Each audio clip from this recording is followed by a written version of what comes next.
अस्सलाम वालेकुम रहमतुल्लाहि व बरकातुहू। साथियों, मैं हूँ इत्तेफाक उम्मत टीवी से सफ़ीर उम्मत।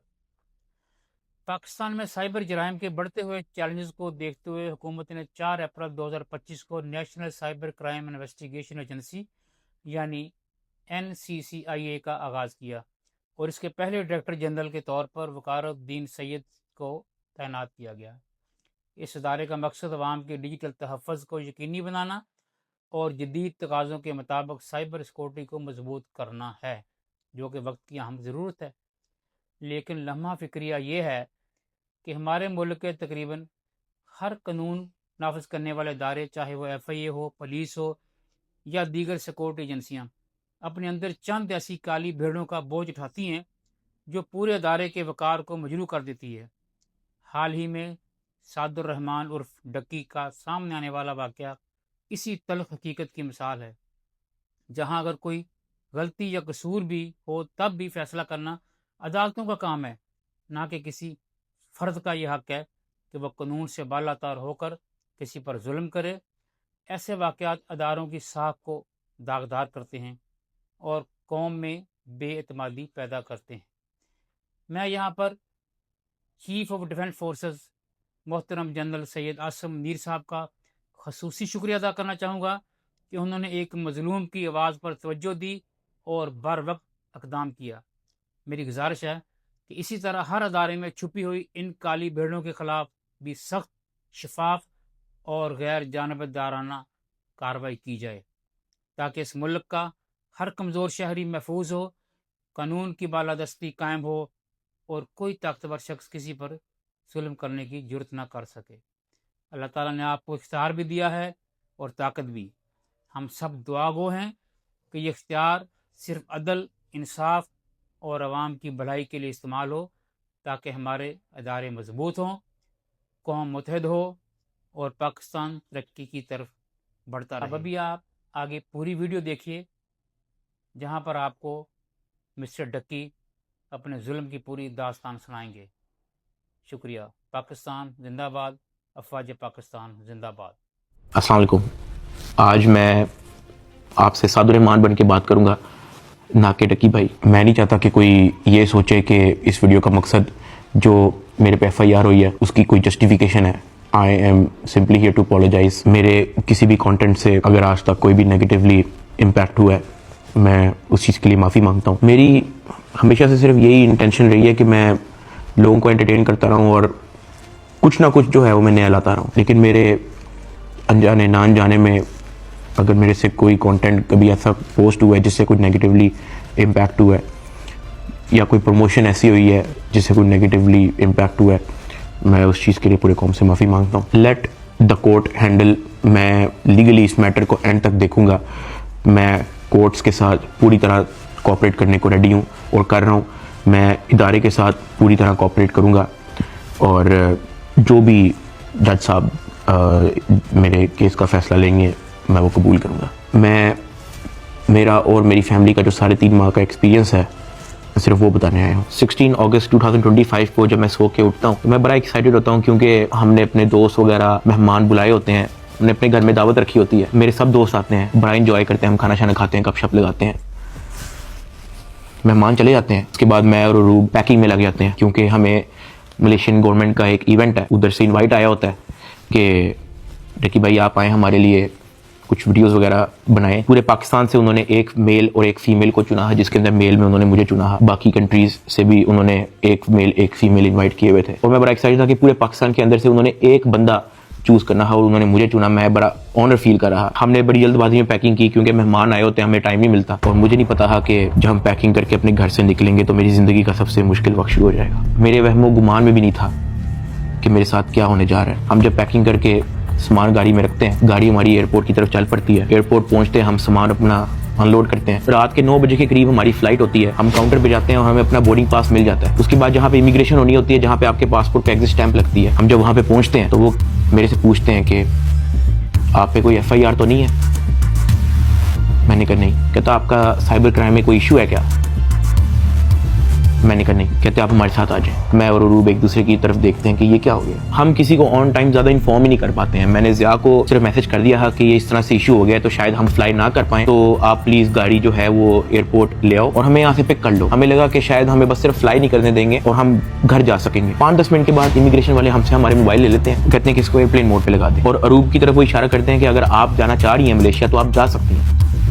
अरूब ने कहा नहीं, अगर साथ मेरे साथ जा रहा है तो मैं चले जाती हूँ, वरना मैं इधर ही ठीक हूँ। शायद ये मेरी गलती ही, मुझे उसको जाने देना चाहिए था, क्योंकि उसके बाद जिस चीज़ से मेरी फैमिली ने गो थ्रू किया है, मैंने यही रिग्रेट किया कि मुझे अरूब को मलेशिया भेज देना चाहिए था। इमिग्रेशन वाले हमें एक रूम में बिठा देते हैं, मैं और अरूब बस आपस में गपशप लगा रहे होते हैं कि कोई नहीं कल चले जाएंगे, कोई नहीं दोबारा टिकट करा के परसों चले जाएंगे, इवेंट भी 2 दिन के बाद है, कल चले जाएंगे। हम आपस में यही डिस्कस कर रहे थे। बिल्कुल मेरे अंदर इतना सा भी वहम गुमान नहीं था कि असल में इशू क्या। 1 घंटे के बाद इमिग्रेशन वाले आते हैं, वो कहते हैं कि आ जाए हमारे साथ। एयरपोर्ट के बाहर NCCI की टीम आई होती है, मुझे वो हथकड़ी लगाते हैं, मेरी गाड़ी में बैठा देते हैं। अरूब कहती है कि मैंने भी साथ आना है। मैंने उसको कहा नहीं, तुम घर चली जाओ, मुझे नहीं पता क्या सीन है, मैं हैंडल कर लूँ। वो गाड़ी भी चल पड़ी थी, गाड़ी सीधा चलेगी NCCI ऑफिस गुलबर्ग। इस वक्त यूट्यूबर डकी भाई की गिरफ्तारी का हर तरफ चर्चा है। डकी भाई को लाहौर एयरपोर्ट पर उस वक्त गिरफ्तार किया गया जब अब इन्होंने मुल्क जा रहा था। NCCI लाहौर ने मारूफ यूट्यूबर सादु रहमान उर्फ डकी भाई के खिलाफ मुख्तलिफ इल्जामात के तहत मुकदमा दर्ज कर लिया। साइबर क्राइम एजेंसी ने यूट्यूबर साद उर्फ डकी भाई के खिलाफ मुकदमा दर्ज कर लिया है। मशहूर यूट्यूबर डकी भाई कल रात से गिरफ्तार है। पाकिस्तान के सबसे मशहूर यूट्यूबर डकी भाई एक बार फिर बड़ी मुश्किल में फंस गए हैं। मुल्जिम को गुज़श्ता रात लाहौर एयरपोर्ट से गिरफ्तार किया गया था। यूट्यूबर डकी भाई बड़ी मुश्किल में, हुक्म जारी, मदाहों के लिए बुरी खबर। डकी भाई डकी भाई डकी भाई डकी भाई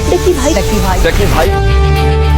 रात के तकरीबन 11 बजे हम NCCI ऑफिस पहुंच जाते हैं। हथकड़ी मुझे लगी हुई थी, मुझे ऊपर एक रूम में लेके गए। जब मैं NCCI के ऑफिस पहुंचता हूं तो वहां पे 6-7 ऑफिसर्स बैठे होते हैं। मेरी हथकड़ी वो खोल देते हैं, मुझे कुर्सी पे बिठा देते हैं और मेरी इंटेरोगेशन शुरू हो जाती है। वहां पे मेरे से क्वेश्चन करते हैं एप्लीकेशंस के प्रमोशन के बारे में। वहां पे मुझे पहली बार आइडिया होता है कि मेरा इस इशू पे मुझे एयरपोर्ट पे रोका गया। खैर मेरे से वो जो सवाल करते गए मैं उनको बताता गया। मेरे पास 3 मोबाइल थे, मैंने तीनों मोबाइल के पासवर्ड उनको दिए। उन्होंने मेरे से मेरे जीमेल अकाउंट के पासवर्ड पूछे, मैंने वो भी उनको ऑन द स्पॉट दिए। उन्होंने मेरे से मेरे लैपटॉप का पासवर्ड पूछा, मैंने उनको ऑन द स्पॉट दिया। ऐसा भी नहीं कि मैंने उनको कोई बहाना लगाया हो कि मैं पासवर्ड भूल गया हूँ, because I had nothing to hide. मैं इदारे के साथ कोऑपरेट करना चाहता हूँ। मैं ये नहीं चाहता कि इदारा ये सोचे कि मैं कुछ छुपा रहा हूँ। मेरा 23 दिन का रिमांड लिया गया। वो सारी इन्वेस्टिगेशन मैंने पहले 23 मिनट के अंदर दे दी थी। कई घंटे गुजर जाते हैं और तमाम ऑफिसर्स मेरी इंक्वायरी लेके चले जाते हैं, सिवाय एक के, जो मेरे इन्वेस्टिगेशन ऑफिसर्स थे, असिस्टेंट डायरेक्टर शुएब रियाज साहब। मेरे आईओ के अलावा जब तमाम ऑफिसर्स चले जाते हैं तो एक प्राइवेट बंदा बाहर से अंदर आता है। तो आईओ मुझे कहता है कि तुझे पता है कि तेरे पे FIR होने वाली है।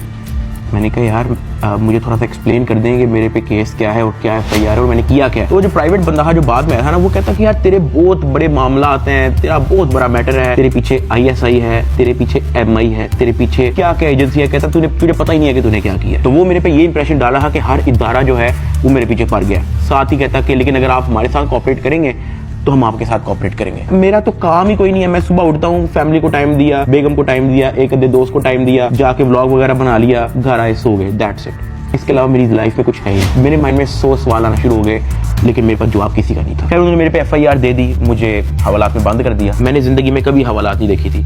उस रात मैं नहीं सोया, मैं जागता रहा, रोशनी होगी। हवालात में सिर्फ एक ही लड़का था, मैंने उससे भी कोई ज्यादा बातचीत नहीं की। सुबह 10-11 बजे के करीब एक बंदा आया, उन्होंने मुझे हथकड़ी लगाई और मुझे कोर्ट ले गए कि आपको जज साहब के सामने पेश करना है। मेरी फैमिली में से किसी भी बंदे ने आज तक कोई कोर्ट, कोई कचहरी, कोई पुलिस स्टेशन, कोई हवालात, कोई थाने, उनमें से किसी चीज़ का उनको नहीं था पता। जज साहब ने 2 दिन का रिमांड दे दिया। मुझे तो रिमांड का मतलब ही नहीं था पता। मुझे हथकड़ी लगा के फिर से NCCI ऑफिस ले जाते हैं और मुझे हवालात में बंद कर देते हैं। उससे नेक्स्ट डे की बात है, मेरी इन्वेस्टिगेशन चल रही होती है। Additional director NCCI Sarfaraz Chaudhary साहब वो अचानक कमरे में आते हैं, मेरी तरफ देखते हैं, कहते हैं कि ए मुंडाई। आईओ कहते हैं हाँ जी। कहते हैं इसको लेके आओ मेरे पास। आईओ हथकड़ी पकड़ता है, मेरे हाथ पे लगाता है और कहता चल। मुझे जब हथकड़ी लगा के एडिशनल डायरेक्टर रूम में लेके जाते हैं तो वहाँ पे 5 ऑफिसर्स बैठे होते हैं। एडिशनल डायरेक्टर सरफराज चौधरी साहब मेरे से पूछते हैं कि तुम कौन से एप्लीकेशन के कंट्री हेड हो। मैंने कहा कि सर मैं किसी एप्लीकेशन का कोई कंट्री हेड नहीं हूँ। वो अपनी कुर्सी से अचानक उठता है, कहता तेरी माँ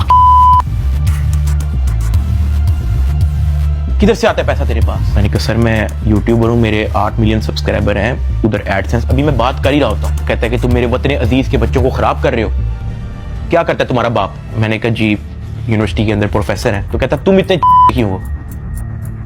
मैं चुप रहता हूँ। वो चीख के बोलते, कहता बोल।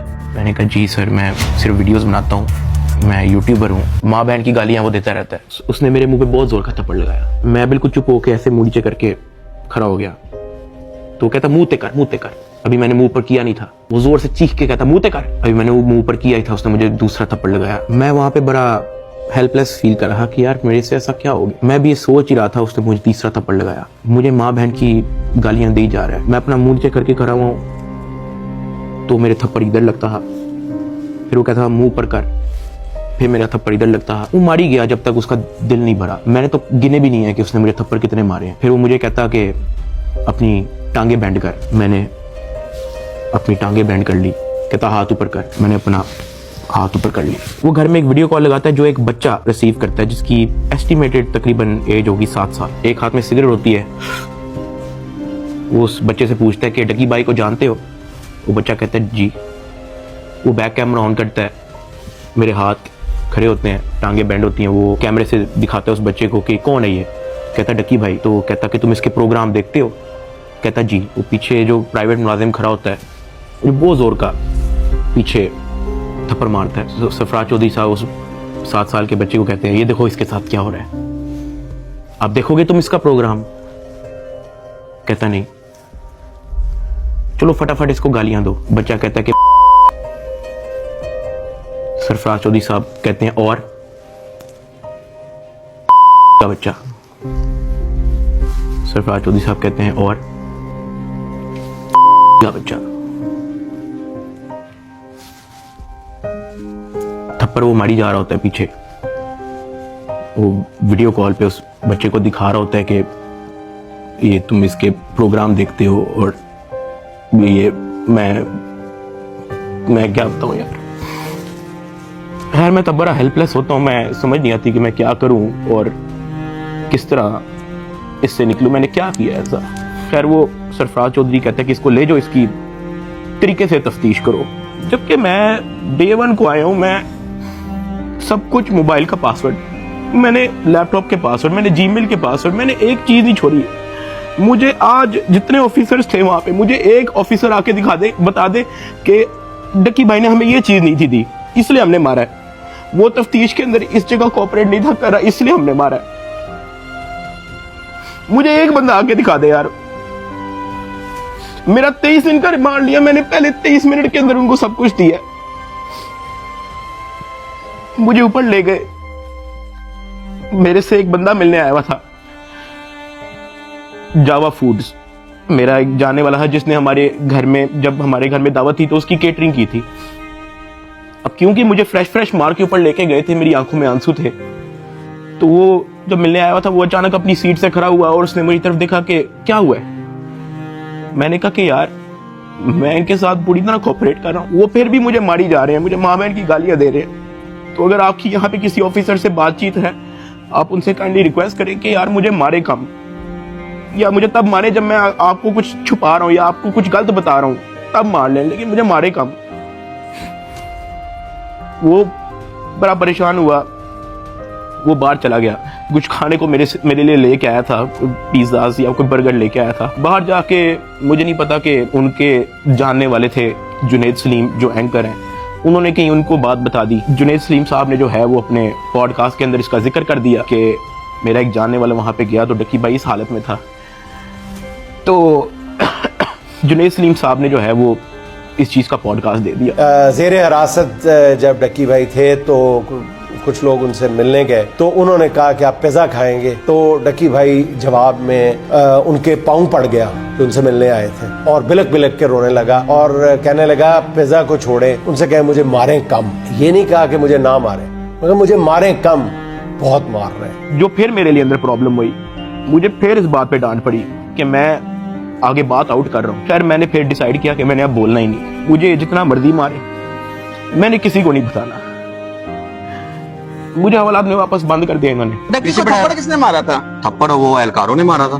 थप्पड़ वाली एडिशनल डायरेक्टर ने भी मारा था, मैं आपको बताता हूँ जी। डक्की भी आगे बताएगा कि मुझे चपेड़े किसने मारी थी, और वो बेचारा एक बात कहता था कि यार मुझे मारो ना, मैं कॉपरेट तो कर रहा हूँ, मुझे मारो ना। जब इसको पेश करने लगे थे डक्की को, तो भाई वो आपको बताया था कि मैं इसको थप्पड़ मार के लाया हूँ। हाँ, तो वो थप्पड़ मार के लाए, वो मारते थे इसको। अब मैं आपको बताना चलूं कि इस पूरी इन्वेस्टिगेशन के दौरान ये जो असिस्टेंट डायरेक्टर शुएब रियाज जो मेरा इन्वेस्टिगेशन ऑफिसर था, उनका जो फ्रंटमैन था, उसको सिर्फ इस काम के लिए रखा हुआ था कि वो मेरे से पैसों की डिमांड करे। उसने तब मेरे से पूछा कि यार तू बेवकूफ है। मैंने कहा क्या हुआ है? कहता यार तेरे पीछे आने वाला कोई नहीं। मैंने कहा यार मेरी फैमिली कभी इन चक्करों में पड़ी नहीं है। तो कहता नहीं तू बेवकूफ है, तुझे समझ नहीं आ रही कि मैं क्या कह रहा हूँ, तुझे अपना मसला नहीं हल करना। मैंने कहा नहीं मुझे नहीं समझ आ रही आप क्या कह रहे हैं। कहता कि तेरा कोई दोस्त पीछे आने वाला, कोई तेरा भाई, कोई तेरा आउट ऑफ कंट्री कोई दोस्त रहता हो, कोई तेरे पीछे आने वाला नहीं। मैंने कहा कि मेरी तो बातचीत नहीं है किसी से, तो मैं किसको क्या कहूँ। तो कहता कि ये जो तेरा आईओ है ना, सारी गेम इसके हाथ में, इसने जो लिखना है तेरे साथ वही होना है, तो तू अगर इसके साथ ताउन करेगा तो तेरा मसला हल हो जाएगा। मैंने कहा मैं समझा नहीं आपकी बात। कहता कि भाई लगता है तुझे सारा पैसा कब्र में लेके जाना है, पैसे आप फिर कमा लोगे, आप अपना मसला हल करो। मैंने कहा मैं इन चक्करों में कभी भी नहीं पड़ा, मुझे नहीं पता कि क्या पैसे कितने लगते हैं, क्या होता है, मुझे नहीं पता, आप मुझे बताओ आप कहना क्या चाह रहे हो। कहता कि तेरा जो मसला है ना वो 7-8 के अंदर हल हो जाएगा। पहले मुझे लगा कि कोई 7-8 लाख की बात कर रहा है कि कोई 7-8 लाख के अंदर मेरा मसला हल हो जाएगा। मैंने कहा 7-8 लाख? कहता नहीं तू लाखों में ही रही। मैंने कहा 7-8 करोड़? कहता तो और। मैंने कहा इतने तो मेरे पास है ही नहीं, मेरे रिसेंटली कुछ बहुत ज्यादा खर्चे हुए हैं, मैंने आगे भी बहुत सारी मेरी स्पेंडिंग है, मेरे 100 और काम है, मेरे पास नहीं है। कहता बस फिर तो इधर ही पड़ा रहा है। मुझे वहां से आइडिया हो गया कि इस बंदे का काम सिर्फ और सिर्फ मेरे से पैसे मांगना है। जब मैं एनसीसीआई की कस्टडी में था, आप लोगों ने शायद 3,26,000 USDT की बात एडिशनल डायरेक्टर के पॉडकास्ट में सुनी होगी। 3,20,25,000 USDT वो इसके डिजिटल वॉलेट में से हमने अनर्थ करके कोर्ट ऑफ लॉ में सबमिट कर दिए। हमने इसके डिजिटल वॉलेट में से वो अपने वॉलेट में जो सरकार का होता है उसमें अनर्थ करके प्रॉपर उसको फर्द मकबूजगी बनाकर कर दिया। ये बहुत बड़ी अचीवमेंट है। उन्होंने दर्जनों पॉडकास्ट दे के ये बताया कि 3,26,000 USDT जो है वो हमने इससे बरामद कर लिए हैं। मैं आपको उसकी असल स्टोरी बताता हूँ कि वो क्या है। हवाला से मुझे इन्वेस्टिगेशन के लिए लेके जाते हैं, कोई शाम के 7 बजे के करीब। आइयो मुझे कहता है कि अपना बाइनेंस का अकाउंट खोल। मैं अकाउंट खोल देता हूँ। मेरे अकाउंट के अंदर कुछ ट्रेड चल रही होती है जो मेरी सारी लॉस पे गई होती है, क्योंकि उस दौरान बिटकॉइन नीचे गया हुआ था। वो सारी ट्रेड मेरी लॉस में क्लोज करता है, मेरी फ्यूचर्स की ट्रेड सारी लॉस में क्लोज करता है, मेरा पर्सनल नुकसान करता है। सारे टोकन जो मेरे पास डॉज, बिटकॉइन, इथीरियम, मेरे पास दर्जनों टोकन और पड़े हुए थे, वो सारे क्लोज करके उसको USDT में खुद कन्वर्ट करता है और वो कहता है कि ये USDT ट्रांसफर कर। मैंने कहा सर इसकी क्या वजह है, आपने मेरा पर्सनल लॉस भी कर दिया है। कहता है कि तुझे अपना मसला हल करना है या नहीं करना। मैंने कहा कि सर लेकिन ये 3,26,000 USDT आपने ट्रांसफर क्यों करना है? जो भी आपकी इन्वेस्टिगेशन है आपके सामने, अकाउंट मैंने आपको दे दिया, उसका जीमेल मैंने आपको दे दिया, पासवर्ड मैंने आपको दे दिया, आपने ट्रांसफर इसको क्यों करना है? कहता है तुझे जितना कह रहे हैं उतना कर। मेरी 15 मिनट उनके साथ बहस चलती रही कि सर ये पैसे ज्यादा हैं, मुझे आप थोड़ी सी इसकी एक्सप्लेनेशन दे दें ताकि मैं मेंटली रिलैक्स रहूं, मुझे थोड़ा सा बता दें कि ये ट्रांसफर आपके पास क्यों करना है। वो मुझे आगे से यही कहता था कि यार लगता है तुझे अपना मसला हल करने का शौक नहीं है। बीच में उसने मुझे बहाने लगाने शुरू कर दिए, यार क्योंकि तू हमारी कस्टडी में है कि तेरा अकाउंट की हैक ना हो जाए, जब तू यहाँ से फारिग होगा तू मुझे बता दी, मैं तुझे सेंड कर दूंगा। आईओ ने मुझे इस तरह की कहानी सुनाई शुरू कर दी। उसने मुझे एक अपना वॉलेट एड्रेस दिया, उसने कहा कि ये सारे पैसे इस पे ट्रांसफर कर। इसने मेरे से जबरदस्ती मेरा फेस आईडी, मेरा ऑथेंटिकेटर सारा लगा के इसने मेरे से जबरदस्ती 3,26,000 USDT जिसकी PKR के अंदर वैल्यू बनती है 9 करोड़ पाकिस्तानी रुपया। अब जिस अकाउंट में उसने ट्रांसफर किया, क्या वो FIA का अकाउंट था? नहीं। क्या वो NCCIA का अकाउंट था? नहीं। क्या वो पंजाब हुकूमत, सिंध हुकूमत या किसी KP की हुकूमत या किसी भी गवर्नमेंट के इदारे की हुकूमत का अकाउंट था? नहीं। क्या वो NAB का अकाउंट था? नहीं। क्या वो स्टेट बैंक का अकाउंट था? नहीं। क्या वो कोई ऐसा अकाउंट था जो कोर्ट की तरफ से जिसकी अप्रूवल मिली हो? नहीं। वो मेरे आईओ असिस्टेंट डायरेक्टर शुएब रियाज साहब का अपना पर्सनल अकाउंट था जिसके अंदर इन्होंने मेरे 9 करोड़ रुपया एस्टिमेटेड ट्रांसफर किए। ट्रांसफर करने के बाद इन्होंने वापस मुझे हवालात में बंद कर दिया। कोई रिसीविंग नहीं दी, मुझे उसकी कोई रीजनिंग नहीं दी, कोई सबूत ही नहीं है इस चीज का कि इन्होंने अपने पास ट्रांसफर किया। 8 बज जाता है, 9 बज जाता है, 10 बज जाता है, 11 बज जाता है, मेरे से सोया नहीं जाता। एक ऑफिसर एक मुलजिम को छोड़ने आता है हवालात, मैं फटाफट उठ के उससे पूछता हूँ, मैंने कहा सर आपके इस NCCIA इदारे के अंदर जब कोई क्रिप्टो का कोई रोला चलता है, कोई USDT का कोई रोला चलता है, तो उस पे क्या होता है? क्या उसको ट्रांसफर कर लिया जाता है? कहता मैंने कभी ऐसा सुना तो नहीं है। कहता क्यों, क्या हुआ है? मैंने उसको बताया। मैंने कहा आईओ ने मेरे 9 करोड़ रुपया USDT ट्रांसफर कर लिया अपने पास। कहता अच्छा, तो उसने आपको कोई रिसीविंग दी है? मैंने कहा नहीं। कहता ऐसा होता तो नहीं है वैसे, लेकिन अगर आप कहते हो तो मैं किसी से पूछ लूं। मैंने कहा जी पूछ ले, मैं बड़ा टेंशन में हुई। उस पूरी रात मैं नहीं सोया। अगले दिन सुबह के कोई 10-11 बजे के करीब एक बंदा आता है, मुझे लेके जाता है ऊपर ऑफिस में। मुझे इतनी जोर का वो थप्पड़ लगाता है, मेरे ख्याल से मेरे पूरे 3 महीने के अंदर सबसे ज्यादा जोर का थप्पड़ वो वाला थप्पड़ था जिसकी मैं अभी बात कर रहा हूँ। क्योंकि वो मुझे बता के नहीं लगाया जाता, वो मेरे पीछे से लगाया जाता है, मेरे सर पे इतना बड़ा उस बंदे का हाथ होता है, मुझे इतनी जोर का थप्पड़ लगाते हैं, मेरे यहाँ से मेरे ज़हन का मवाद, अंतरियां सारी मेरी आंखों से बाहर निकलने को करी ही। मैं इवन एक पॉइंट पे मेरा विजन ब्लरी हो गया है, मेरा विजन काला हो गया है, मैं बेहोश होने वाला है, इतनी जोर का वो थप्पड़ था। उसने कहा कि हर चीज बतानी जरूरी होती है। मैंने कहा कि सर मेरे 9 करोड़ रुपया आप ट्रांसफर कर लो, मुझे उसकी कोई रीजनिंग ना दो, मुझे उसकी कोई रिसीविंग ना दो, मैं अपना मुंह कैसे बंद रख लूं। इतनी सी बात पे उसने मुझे फिर से एक और थप्पड़ लगाया। मुझे आईओ के पास ले गया, आईओ कहता कि यार तुझे अपना मसला हल करने का शौक नहीं है। एडिशनल साहब बहुत नाराज है। मैंने कहा सर आपने 9 करोड़ रुपया मेरा ले लिया है, अभी मैं बात कर ही रहा था तो उसने इशारा किया कि इसको बंद कर दो। अब मुझे बंद कर दिया वापस हवालात में। कुछ टाइम के बाद जब मुझे फिर से इन्वेस्टिगेशन के लिए लेके गए तो ये जो मेरी 9 करोड़ रुपया जो इन्होंने ट्रांसफर किया है 3,26,000 USDT, ये बात पूरे डिपार्टमेंट के अंदर फैल चुकी थी। हर प्राइवेट मुलाजिम को पता था, हर ऑफिसर को पता था, हर आईओ को पता था, डिपार्टमेंट में हर एक बंदे को पता लग गया था कि ये इतनी बड़ी अमाउंट जो है वो शुएब रियाज आईओ के अकाउंट में ट्रांसफर हुई है। आईओ ने सोचा इसने बात आउट कर दिया है, सबको पता लग गया है। इन्होंने फटाफट क्या किया, उसकी रिकवरी डाल के कोर्ट में पेश कर दिया कि ये देखो हमने ये पैसे बरामद किए हैं इससे, जबकि उन्होंने बरामद की इंटेंशन से वो ट्रांसफर अपने पास नहीं किए थे। इनकी ये इंटेंशन थी कि पैसा हम अपने पास ट्रांसफर कर लेते हैं, फिर इसमें से कोई इसको 20-30% वापस देके इससे डील करेंगे, ये इनकी शुरू की इंटेंशन थी। लेकिन मैंने डिपार्टमेंट में बात आउट कर दी, मैंने मार खा ली इसके बदले। मैंने कहा मुझे मारो जितना मारना है। डिपार्टमेंट में बात आउट कर दी, ये लोग घबरा गए, इन्होंने फटाफट कोर्ट में रिकवरी डाल दी, जिसकी वजह से मजबूरन एडिशनल डायरेक्टर सरफराज चौधरी साहब को दर्जनों पॉडकास्ट मजीद देने पड़े कि 3,26,000 हमने इस बंदे से बरामद कर लिया है, जबकि वो बरामदी की नीयत से ट्रांसफर नहीं किया गया। हाँ वो तो मैंने डिपार्टमेंट में बात आउट कर दी, तो फिर आपको स्टोरी बनानी पड़ी इसकी। 3,20,25,000 USDT कोर्ट ऑफ लॉ में सबमिट कर दिए। जब मुझे इन्वेस्टिगेशन के लिए फिर से लेके गए तो वहां पे एक और बंदा आया था अपने काम से, मैं आप लोगों को उसका नाम तो नहीं बता सकता, लेकिन हम लोग उसका नाम रख लेते हैं बिग ब्रदर। ये बिग ब्रदर जो है आपने वीडियो के एंड तक याद रखना है। वो अपने किसी काम से आया था, उसने मुझे देखा, उसने मेरे से पूछा कि यार डक्की तेरे पे केस क्या है। मैंने कहा एप्लीकेशन प्रमोशन का केस है। तो कहता कि तेरा मैटर कहाँ तक पहुंचा है। मैंने कहा कि मैं तो पूरी तरह ताउन कर रहा हूँ, मैं तो सब कुछ इनको दे चुका हूँ, मुझे नहीं पता कि इनको अब मेरे से और क्या चाहिए, लेकिन मैं तो पूरी तरह इनके साथ कोऑपरेट कर रहा हूँ। तो कहता अच्छा। उसने उसे सर हिलाया और कहता कि क्या ये लोग तेरे से कोई पैसे भी मांग रहे हैं। अब क्योंकि मैं उस बंदे को पहली बार मिला हूँ, मैं नहीं जानता कि वो कौन है, मैंने उसको कहा कि नहीं मेरे से कोई पैसे नहीं मांग रहा। ऐसे सर हिलाया, कहता अच्छा, कहता चल ठीक है, अच्छा लगा तेरे से मिलके। वो अपने कामों में लग गया। खैर मेरी इन्वेस्टिगेशन के बाद उन्होंने फिर से मुझे जेल में हवालात में बंद कर दिया। इन्होंने अपनी पूरी कोशिश की कि हम इससे पैसे लें, हम इससे पैसे का पूछें। जब इनको आइडिया हुआ कि मैं इनको किसी भी तरह से एंटरटेन नहीं कर रहा, इन्होंने बहाने से मेरी फैमिली को बुला लिया, अरूब और मेरी अम्मा। उनको ये कह के बुलाया गया कि मेरी उनके साथ मुलाकात। मुझे जब हवालात से ऊपर लेके गए तो अरूब बैठी हुई थी और उसकी इंटेरोगेशन हो रही थी। उसका मोबाइल जो है वो इन्वेस्टिगेशन ऑफिसर के हाथ में था। तो मैंने इन्वेस्टिगेशन ऑफिसर शुएब रियाज साहब से पूछा कि ये आपने इनका मोबाइल क्यों लिया। तो कहता कि इन पे भी FIR होगी। तो अरूब घबरा गई, उसने कहा मेरे पे FIR क्यों होगी। उसने कहा कि आपने तो हमें साथ से मिलने के लिए बुलाया है, मुझे और मामा को के साथ से मुलाकात हो जाएगी। तो कहता कि नहीं FIR हो ना हो, कि जो आपके शोहर की FIR है इसी में बड़ी जगह है, हम आपको इसी में नामजद करेंगे। अरूब घबरा गई। मैंने अरूब की तरफ देखा, मैंने अरूब की तरफ इशारा किया कि मैंने कहा बस बिल्कुल चुप होके बैठ जाओ, बस ये वक्त गुजारो, बस इस वक्त हम कुछ नहीं कर सकते। खैर वो अरूब से कुछ क्वेश्चन उन्होंने पूछना शुरू कर दिए। मैंने यही कोशिश की कि मैं जल्दी से जल्दी अरूब को वापस भेज दूं घर। उसका मोबाइल वापस मिले ना मिले डजंट मैटर, वो घर जाए। आईओ ने अरूब का मोबाइल रख लिया। मैंने अरूब को कहा कि अब तुम घर जाओ और तुमने वापस नहीं आना। जब अरूब घर गई है तो उसने जब वकीलों से डिस्कस किया तो वकीलों ने कहा कोई बात नहीं, हम प्री अरेस्ट बेल करवा लेंगे। तो अरूब ने कहा ओके। अगले दिन उन्होंने जाके प्री अरेस्ट बेल करवा ली।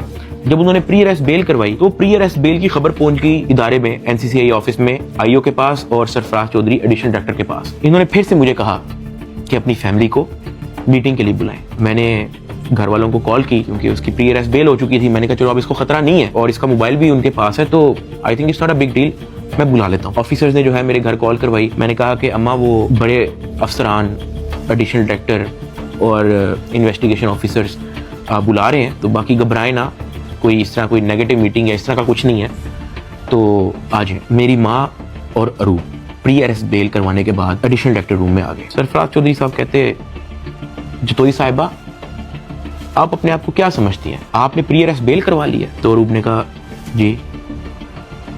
तो कहता अच्छा करवाएं। जो आपने करना करें। 5 रुपए का एक नया सफा आता है, हम एक नई FIR लिखेंगे और आपको पकड़ लेंगे। और वो मेरी तरफ देख रही है कि ये क्या है, ये किस तरह की मीटिंग है। मेरी माँ परेशान, लाल उनके चेहरे हो गए थे सबके। एडिशनल डायरेक्टर सरफराज चौधरी साहब ने फिर अपना मोबाइल खोला, वहाँ WhatsApp खोला, उन्होंने ऊपर लिखा जज, और ऐसे मेरी माँ को और मेरी वाइफ को लिस्ट दिखाई ऐसे स्क्रॉल करके कि ये देखो मेरा इस जज से भी ताल्लुक है, मेरा इन जज से भी ताल्लुक है, मेरा इस जज से भी ताल्लुक है। क्या कर लेंगे आप? जब वो इस तरह जजेस की लिस्ट दिखा रहा था, उसने बड़े ऊंचे अल्फाज में बोला कि यहाँ पे जज भी मैं हूँ, यहाँ पे वकील भी मैं हूँ, यहाँ पे सब कुछ मैं हूँ, जितनी आपने प्री अरेस्ट बेल करवानी है करवाएं, नया पर्चे में हम पकड़ लेंगे। हमारे पास कुछ कहने को नहीं था।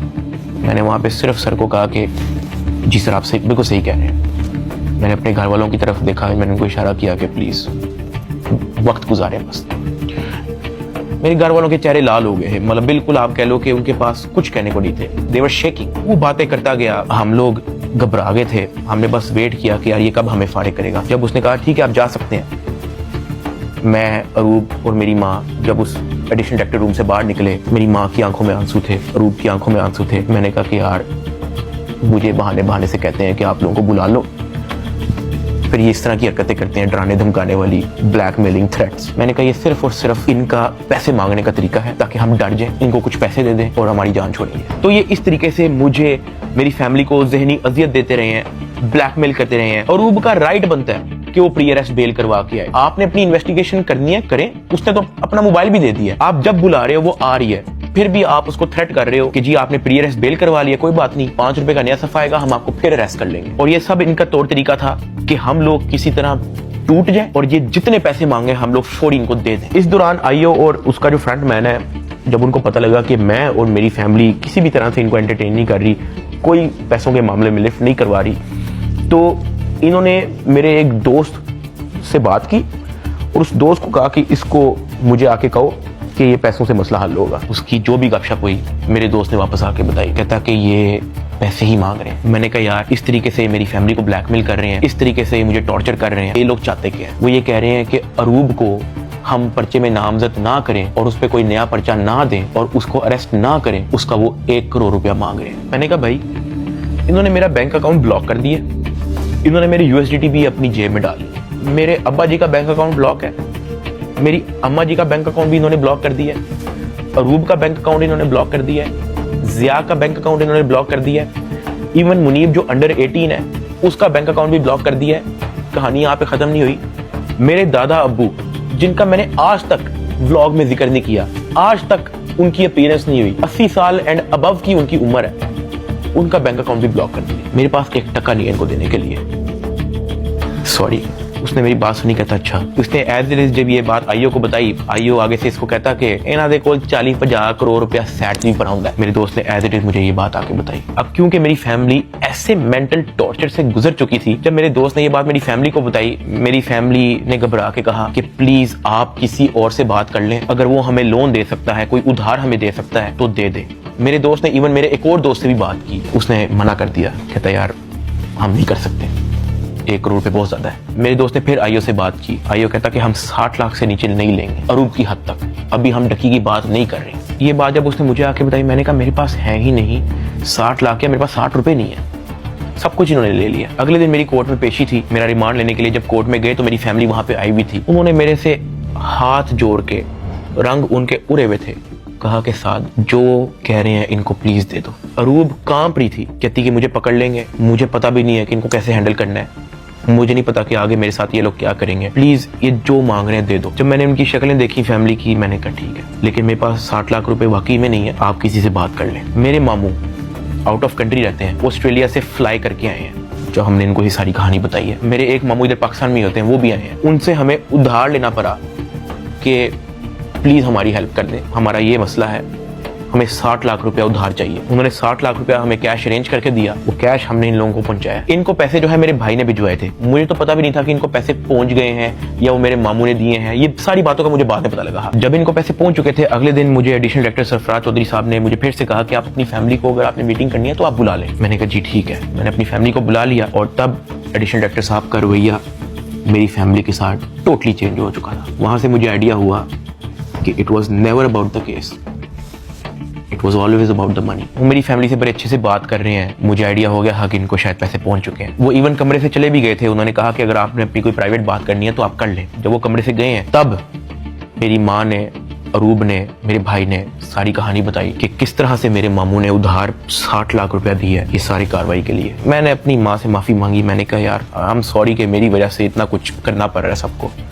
कहती कोई बात नहीं, अल्लाह पाक देख रहा है, इट्स ओके। खैर मेरी फैमिली को 5-10 मिनट दिए हैं मेरे से बात करने के लिए, वो चले गए। अब तक मेरा 16-17 दिन का रिमांड हो चुका था, इतना लंबा रिमांड होता नहीं है। अभी वीडियो में कुछ टाइम पहले मैंने आपको कहा था कि बिग ब्रदर एक बंदा आपने याद रखना है। ये बिग ब्रदर इस बार फिर से NCCI ऑफिस आता है, लेकिन ये इस बार मेरे से मिलने आता है। मेरे से पूछता है कि कितने तक पहुंचा तेरा केस। मैंने कहा कि सर मेरी तरफ से तो मैं सब कुछ दे चुका हूँ, मुझे नहीं पता कि इनका क्या इरादा है। तो मेरे से पूछा कि यार इतना लंबा तेरा रिमांड क्यों हुआ है। मैंने कहा सर नो आइडिया, जबकि मैं इनको सब कुछ दे चुका हूँ। इनके पास मेरे सारे मोबाइल हैं, इन्होंने मेरी वाइफ को भी नामजद किया है, सारे ईमेल पासवर्ड लिए हुए हैं, सब कुछ इनके पास है, ये फिर भी मेरा डिमांड करते हैं। कहता अच्छा वो इन्होंने पैसे की बात की है तेरे से, क्योंकि मैं उस बंदे पे उस तरह से ट्रस्ट नहीं था करता। मैंने कहा नहीं, इन्होंने मेरे से कोई पैसों की बात नहीं की। कहता किसी ने इशारा दिया हो, किसी ने इनडायरेक्टली तेरे से डिमांड की हो, या किसी ने कहा हो कि तू अगर पैसे दे देगा तो तेरी छूट हो जाएगी। फिर वही बात कि मुझे नहीं था पता कि वो बंदा कौन है। मैंने उसको कहा कि नहीं। उसने मेरी तरफ देखा ऐसे, कहता आर यू श्योर।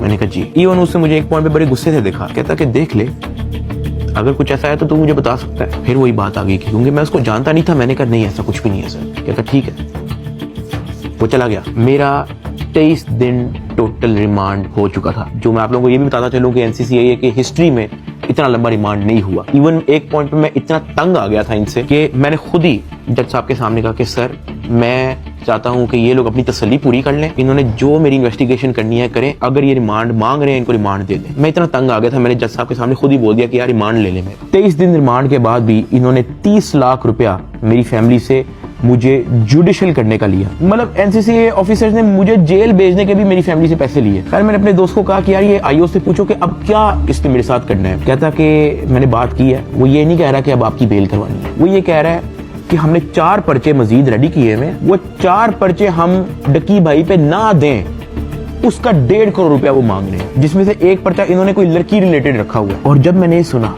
मैं बर्बाद, मैं टूट चुका था। मैंने अपने दोस्त को कहा तू इनको ब्लॉक कर दे बस, और तू जा, इनको को 4 पर्चे देने, 400 दें, मैंने अब 1 टका नहीं देना इनको। इस तरह तो इनको आदत लग जाएगी।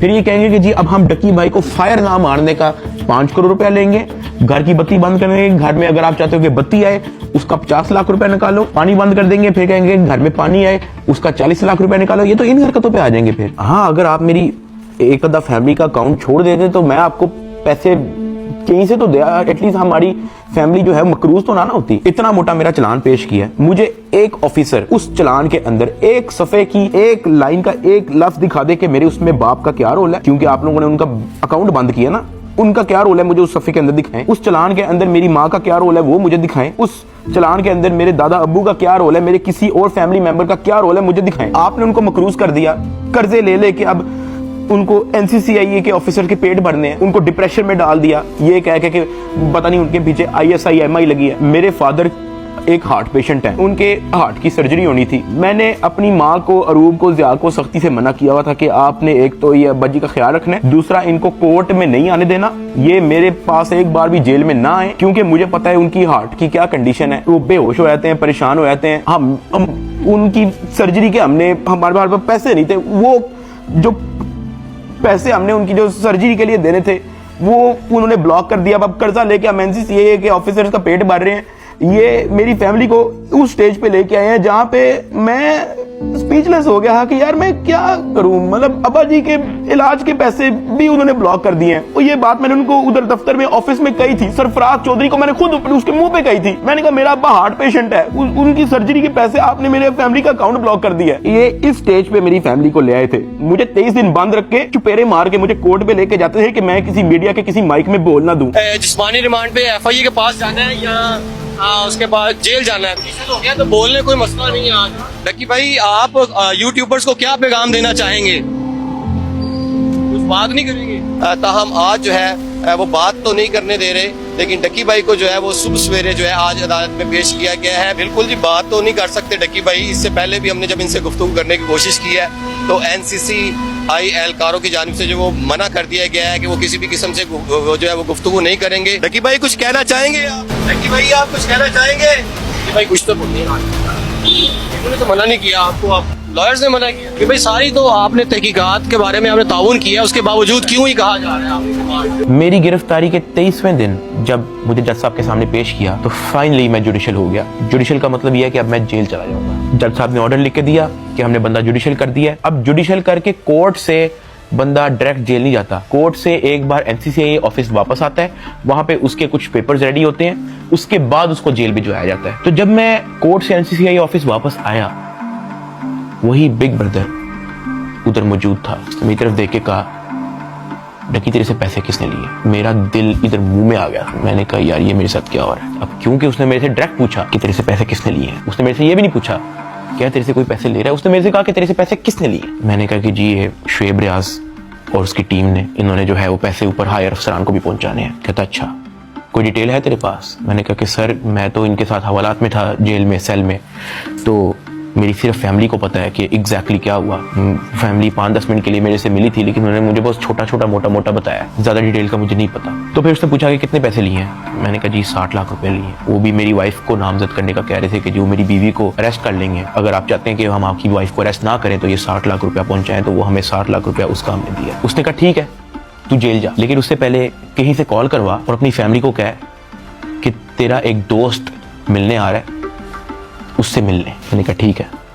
मैंने कहीं से मोबाइल अरेंज किया, मैंने फटाफट मामा को कॉल की। मुझे सिर्फ मामा का नंबर याद था। मैंने उनको कहा कि मेरा एक दोस्त आएगा, उससे मिलने। बिग ब्रदर वहां से चला गया। 5-10 मिनट के बाद मुझे भी पुलिस के डाले में बिठाया और मुझे जेल ले गए। डकी भाई को जो है तकरीबन 22 रोज़ा जिस्मानी रिमांड के बाद जब अदालत में पेश किया गया तो अदालत ने गुज़श्ता रोज जो है डकी भाई को जुडिशल रिमांड पर जो है वो जेल भेज दिया। देख सकते हैं कि डकी भाई को जो है वो जेल मुंतकिल किया जा रहा है। 9 सितंबर 2025 को मुझे जेल भेज दिया जाता है। मैंने अपनी ज़िंदगी में वहमो गुमान में भी नहीं सोचा होना कि मेरी ज़िंदगी में ये दिन भी आएगा। जब मैं जेल जाता हूँ सबसे पहले तो मेरी चेकिंग होती है, बालों के अंदर, अंडर आर्म्स, आपकी नाक के अंदर भी देखते हैं, वो आपके कान के अंदर, आपके मुंह के अंदर, आपके लिप्स ऊपर करके आपकी ज़ुबान निकाल के। चेकिंग होने के बाद मुझे लेके जाया जाता है मेरे सेल की तरफ, जिसको जेल की ज़ुबान में चक्की कहते हैं। जेल के सेल का साइज़ आप ऐसा समझो कि कुछ 6 से 7 टाइलें हैं ना, उतना साइज़ होगा उसका, या फिर एक किंग साइज मैट्रेस अगर एक अंदर पड़ा हो तो वहां पे और मजीद जगह नहीं है। ये जेल के सेल का साइज होता है। कॉर्नर पे जो है वॉशरूम लगा होता है जो कवर्ड नहीं होता, उसके आगे एक छोटी सी दीवार लगी होती है, यानी कि अगर आप खड़े हुए हो तो बाहर से देखने वाला बंदा आपको नंगा देखेगा, लेकिन अगर आप वॉशरूम करने के लिए बैठे हो तो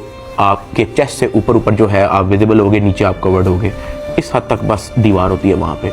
उसी के ऊपर जो है वो एक टूटी लगी होती है पानी की। मैं जब अपने सेल में आता हूँ तो शाम हो जाती है, मुझे सेल में लाते ही लॉक कर दिया जाता है, क्योंकि मेरा नया नया एक्सपीरियंस होता है। मुझे नहीं समझ आ रही होती है कि मैं कहाँ पे आ गया हूँ। मैं इधर उधर देखता हूँ, परेशान हो जाता हूँ कि ये क्या हो रहा है मेरी ज़िंदगी में। बहुत ऊंचा पंखा लगा होता है जहाँ से मुझे आइडिया होता है कि कोई चाह के भी खुदकुशी नहीं कर सकता। अंधेरा हो जाता है, मुझे कुछ समझ नहीं आ रही होती कि मैंने क्या करना है। खैर मैं दीवार के साथ लग के बैठ जाता हूँ बिल्कुल ऐसे ही, और सोचता रहता हूँ कि ये मेरी ज़िंदगी कहाँ से कहाँ आ गई है। मैं अपने सेल से बाहर देखता हूँ तो 1.5 लीटर की बोतल पड़ी होती है, उसके ऊपर कैप भी लगा होता है। मेरा हाथ तो वहाँ तक नहीं पहुँचता, लेकिन कोई 15-20 मिनट के अंदर एक इंचार्ज जो है वो वहाँ से गुजर रहा होता है। मैं उसको आवाज़ देता हूँ कि सर, वो मेरी बात सुनते हैं, हाँ जी। मैं उनको कहता हूँ कि सर वो सामने 1.5 लीटर की बोतल पड़ी है, वो काइंडली मुझे पकड़ा दें। मुझे बोतल पकड़ा देता है। वॉशरूम से मैं वो 1.5 लीटर की बोतल के अंदर पानी भरता हूँ, उसका कैप बंद करता हूँ। सितंबर का टाइम होता है, शदीद गर्मी होती है, इतनी गर्मी कि आप कूलर के बगैर नहीं रह सकते। मैं अपनी कमीज़ उतारता हूँ, बॉटल को अपनी शर्ट के अंदर डाल के ऐसे उसको मैं लपेटता हूँ, अपने सर के नीचे रख के मैं लेट जाता हूँ। 2 दिन मेरे ऐसे ही गुजरे। जेल के एक्सपीरियंस में मैं ज़्यादा डिटेल में बात नहीं करूँगा इस वीडियो में, मैं वो फिर कभी आप लोगों को एक्सपीरियंस बताऊँगा। 3 दिन मैं उस सेल में रहा, मुझे किसी ने नहीं बुलाया, किसी ने कोई आवाज़ नहीं दी। तीसरे दिन एक ऑफिसर आता है और उसके हाथ में एक चिट होती है। वो चिट की तरफ देखता है, वो कहता है सादुर रहमान के रही। मैं अपना हाथ कर रखता हूँ कि जी सर मैं। कहता आजा तेरी मुलाकात आई है। वो फीलिंग ही बड़ी अजीब सी थी कि आपको किसी ने पूछा है, आपसे बात की है किसी ने, और इससे पहले मुझे पता ही नहीं था कि मुलाकात क्या होती है। खैर उसने मुझे मेरे सेल से निकाला, मुझे एक जगह पे ले गया और 3 दिन बाद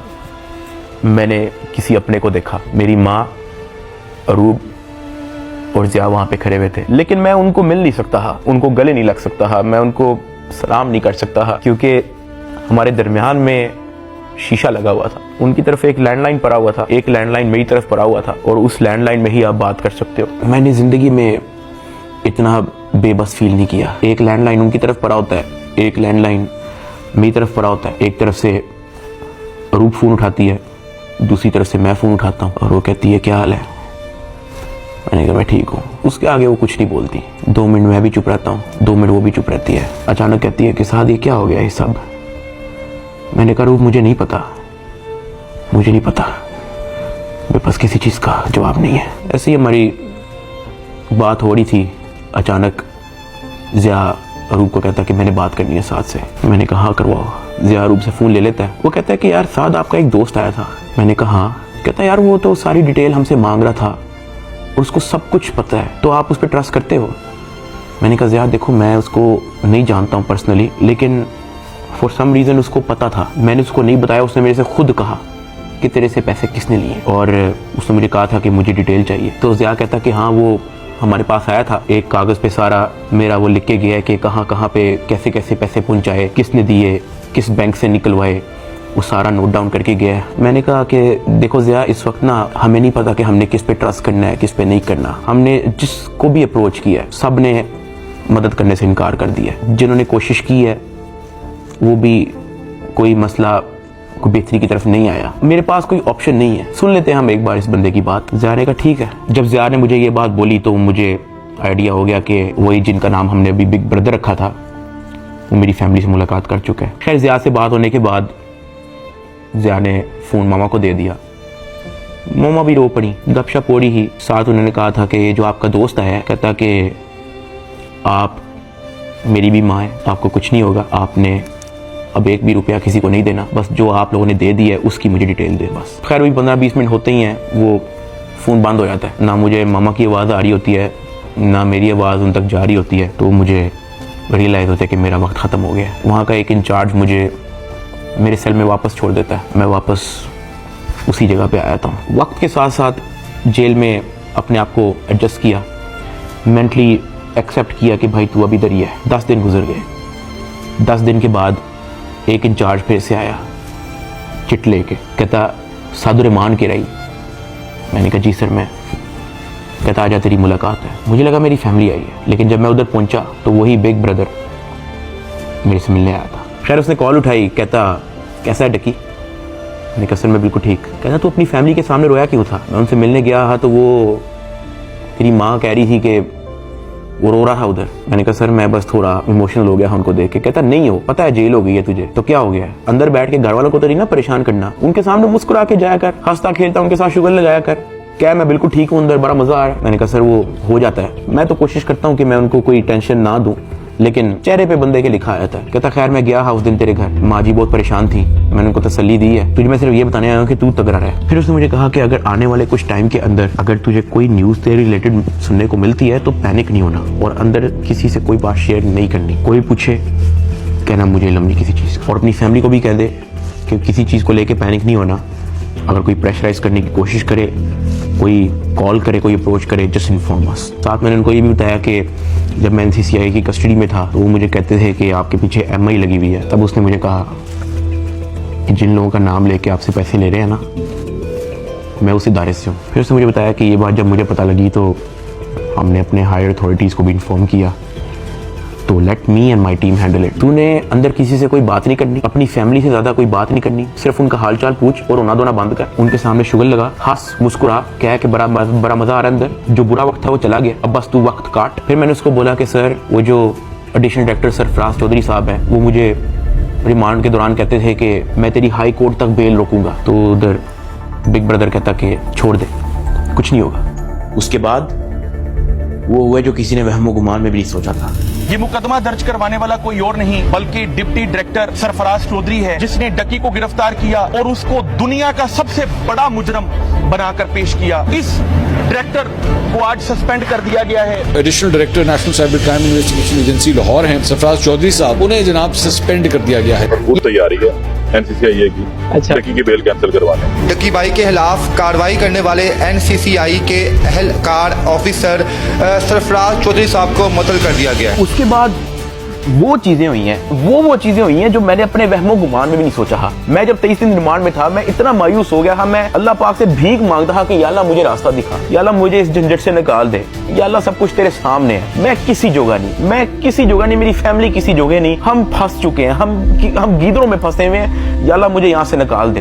मैं हाथ जोड़ के भीख मांगता था। मैं हवालात में एक गंदे से कमरे में बैठ के मैं भीख मांगता था कि या अल्लाह तू सब देख रहा है, तेरे सामने हो रहा है सब कुछ, मेरे लिए कोई तो दरवाजा खोल, मुझे कोई रास्ता दिखा, मैं कहाँ जाऊँ। NCCIA अफसरान की गिरफ्तारी पर मुकदमा यूट्यूबर डक्की भाई की अहलिया अरूब जतोई की मुद्दत में दर्ज किया गया। डक्की भाई की फैमिली से रिश्वत लेने का ये मामला, NCCIA के अफसरान का जिस्मानी रिमांड मंजूर। अरूब जतोई ने दरखास्त दी है national cyber crime investigation agency के 8 अफसरों और 1 फ्रंटमैन पर। ये हो क्या रहा है? बैटिंग एप्स को रोकने वाले ही बैटिंग ऐप के जरिए पैसे मंगवा रहे हैं। मुकदमा डक्की भाई की अहलिया अरूब जतोई की मुद्दत में दर्ज किया गया। 12 लोग हिरासत में हैं FIA के। अफसर शुएब रियाज और सरफराज चौधरी, उन्होंने रिलीफ के नाम पर अरूब जतोई से रिश्वत मांगी पर 90 लाख रुपए की रकम बतौर रिश्वत वसूल की गई। वो लोग जिनके कंधों पे निजाम की हिफाजत की जिम्मेदारी रखी गई थी, वही खुद इस निजाम में नकब लगाने लगे। जो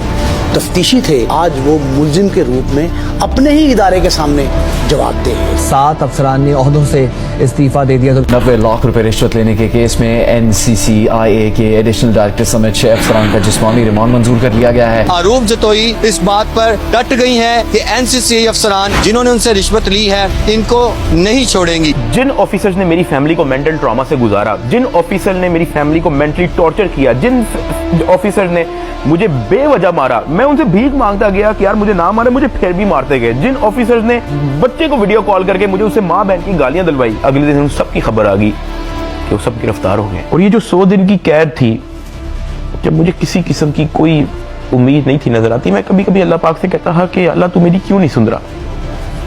लेकिन ये सब जब मुझे खबरें सुनने को मिली तो मैंने रियलाइज किया कि अल्लाह ने मेरी तभी सुन ली थी जब बिग ब्रदर मुझे फर्स्ट टाइम NCCIA ऑफिस में मिला और उससे मेरे से पूछा डकी तेरे पे केस क्या है। इसमें FIA एंटी करप्शन इदारे को बड़ा अप्रिशिएट करना चाहूंगा, जिन्होंने मेरी फैमिली का सारा केस सुना, मेरी फैमिली के एक मेंबर के पास जाके उन्होंने उनकी स्टोरी सारी सुनी, उनका बयान लिया, इन पे FIR लॉन्च की और ये सब कुछ हुआ। वहां से मुझे रियलाइज हुआ कि इदारे बुरे नहीं होते, कुछ लोग होते हैं जो बुरे होते हैं। और अनफॉर्चुनेटली मेरे केस के अंदर भी मुझे बुरे लोग मिले, लेकिन क्योंकि अच्छे लोग भी एग्जिस्ट करते थे, अल्लाह पाक ने उनको वसीला बनाया, उनको हमारे पास भेजा। 16 अगस्त को मैं गिरफ्तार हुआ। 100 दिन टॉर्चर, ऐसा रोलर कोस्टर जो मैंने जिंदगी में कभी भी नहीं सोचा था मैं और मेरी फैमिली ने गुजारा। 100 दिन के बाद जस्टिस शहराम सरवर, मैं उनको सल्यूट करता हूँ, उन्होंने मुझे बेल दी हाई कोर्ट से। मैं जब जेल में था, जब सबसे पहले मुझे इस चीज़ की न्यूज़ मिली कि डकी तेरी बेल हो गई है, तब जो मेरी बॉडी पे खून दौड़ा था उसके लिए मैंने 100 दिन इंतजार किया। मैं तो जम गया था, मैं खत्म हो गया था, मैं बर्बाद हो गया था। सही बताऊं तो मैं हार मान ली थी, मैं टूट चुका था। मुझे नहीं पता कि मैं क्या करूंगा। ये 100 दिनों में क्या क्या हुआ, ये वीडियो तो शायद 40-50 मिनट की होगी। अगर मैं आपको बताना शुरू करूं तो ये वीडियो 4-5 घंटे की होनी चाहिए। बहुत सारी चीजें मेरी मजबूरी है, मैं नहीं बता सकता। इवन ये जो भाई थे जिनका नाम हमने बिग ब्रदर रखा था, उनसे मैंने रिक्वेस्ट की, मैंने कहा सर मुझे लोगों को बताने दें कि आपने हमारी फैमिली के लिए क्या क्या किया। कहता डकी we work in the shadows, हमें आपकी अप्रिसिएशन नहीं चाहिए, ये हमारी ड्यूटी थी। आपकी माँ हमारी माँ है, आपकी फैमिली हमारी फैमिली है। ना हम चाहते हैं कि आप हमारा नाम लें, ना हम चाहते हैं कि आप हमें मेंशन करें। उसने कहा क्योंकि हमारे इदारे का नाम लेके आपको और आपकी फैमिली से फाइनेंशियल बेनिफिट्स ले रहे हैं तो we have to step in. इदारे की ट्रेनिंग ही ऐसी है कि अगर हमारे इदारे का कोई नाम लेके अपने लिए कोई बेनिफिट लेगा तो उसकी कोई टॉलरेंस नहीं है, ये हमारी ड्यूटी है। We are here to serve this country. अगर आप गलत होते या आपकी फैमिली गलत होती तो हम आपका साथ ना देते, लेकिन हमने देखा कि हमारी माँ मुश्किल में है, हमारी बेटी मुश्किल में है, हमारा भाई मुश्किल में है, तो हमें आपकी अप्रिसिएशन ही चाहिए, खुश हैं। और मैं बड़ा हैरान हुआ कि एक तरफ NCCIA ऑफिसर्स हैं जो दर्जनों पॉडकास्ट दे रहे हैं पब्लिकली, लेकिन बैक एंड पे वो क्या हरकत करे उस चीज़ का किसी को नहीं पता। और दूसरी तरफ ये बिग ब्रदर का इंस्टीट्यूशन जिन्होंने दिन रात एक कर दिया मेरी फैमिली के लिए। और जब मैंने उनका कहा कि मुझे बताने दे लोगों को, तो कहते हमें क्रेडिट नहीं चाहिए। सेल्फलेसली काम किया, और एक भी पॉडकास्ट उनके एक भी ऑफिसर ने एक भी इंटरव्यू नहीं दिया, just working in the shadows. और मुझे और मेरी फैमिली को उन पे फख्र है, और मेरी सिंपैथी हर उस फैमिली के साथ है जो कभी इन करप्ट एनसीसीआई ऑफिसर्स के थ्रू अफेक्ट हुई है। अल्लाह पाक किसी की फैमिली को उस चीज़ से ना गुजारे जिस चीज़ से मेरी फैमिली गुजरी है। एक और चीज़ की बड़ी कन्फ्यूजन थी कि मेरे एक्चुअली वकला कौन है, तो मेरा केस जो है वो बैरिस्टर अमृत शेख देख रही हैं और एडवोकेट उस्मान लतीफ़ जो मेरा केस आगे परसू कर रहे हैं। लेकिन मैंने सबकी वीडियोस देखी हैं, जितने वकला हैं जिन्होंने मेरे लिए स्टैंड लिया, मैंने सबके टिकटॉक वीडियोस देखी हैं। मैं दिल से उन तमाम एडवोकेट्स का शुक्रगुजार हूँ जिन्होंने मेरे लिए स्टैंड लिया। इस पूरे 100 दिन के अंदर जो मेन सवाल लोगों का था ना, वो ये था कि यार डकी भाई आप तो इस मामले से फारिग होने के बाद मुल्क छोड़ के चले जाओगे। लेकिन मैं आप लोगों को एक बात बताऊं, 8 साल हो गए हैं मुझे यूट्यूब पे आए हुए, मैंने सिर्फ अच्छा टाइम देखा है। जहां 8 साल इस मुल्क ने मुझे सब कुछ दिया, इस मुल्क के लोगों ने मुझे प्यार दिया, इस मुल्क के लोगों ने मुझे सपोर्ट दी, तो ये 3 महीने की मुश्किल में मैं मुल्क छोड़ के जाऊंगा तो ये तो मेरी सेल्फिशनेस है कि जहां 8 साल इस मुल्क ने आप पे कोई मुश्किल नहीं आने दी, तो 3 महीने की मुश्किल पे मैं इस मुल्क को छोड़ के कैसे जा सकता हूं।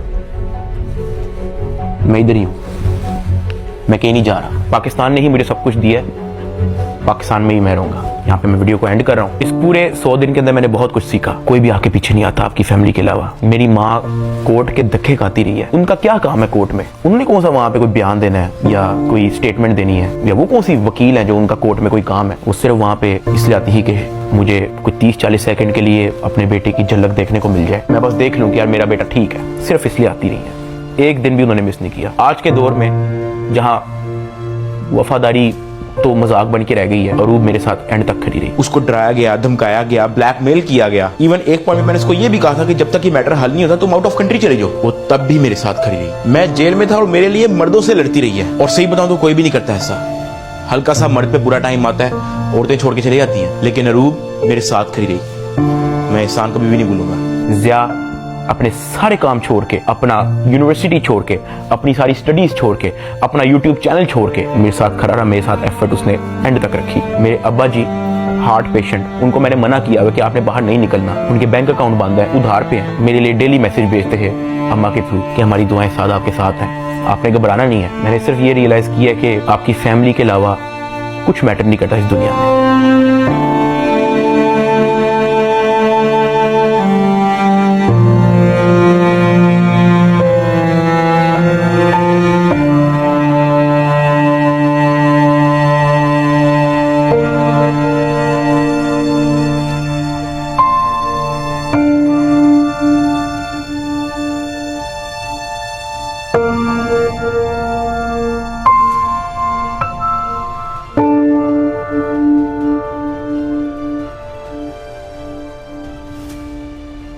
और मुझे पता है कि मैं इस वक्त स्टेज पे नहीं हूँ कि मैं किसी का नाम ले सकूं, लेकिन I want to thank field marshal Asim Munir साहब and director general of military intelligence, जिन्होंने इतनी प्रोफेशनलिज्म दिखाई और मेरी फैमिली को इस करप्ट माफिया से निकलने में मदद की। और ये जो बिग ब्रदर जिनका मैंने जिक्र किया है, मैं तो जेल में था, मेरी फैमिली को कुछ भी नहीं पता था।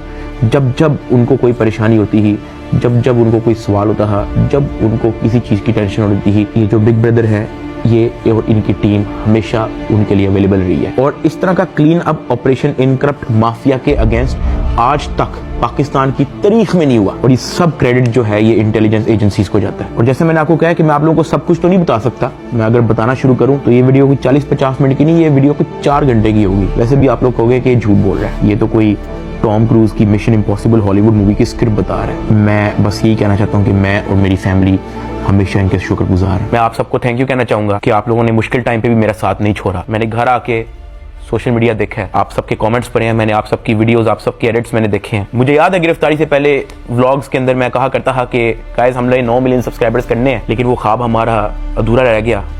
मैं गिरफ्तार हो गया, मेरे पास मेरा चैनल भी नहीं था,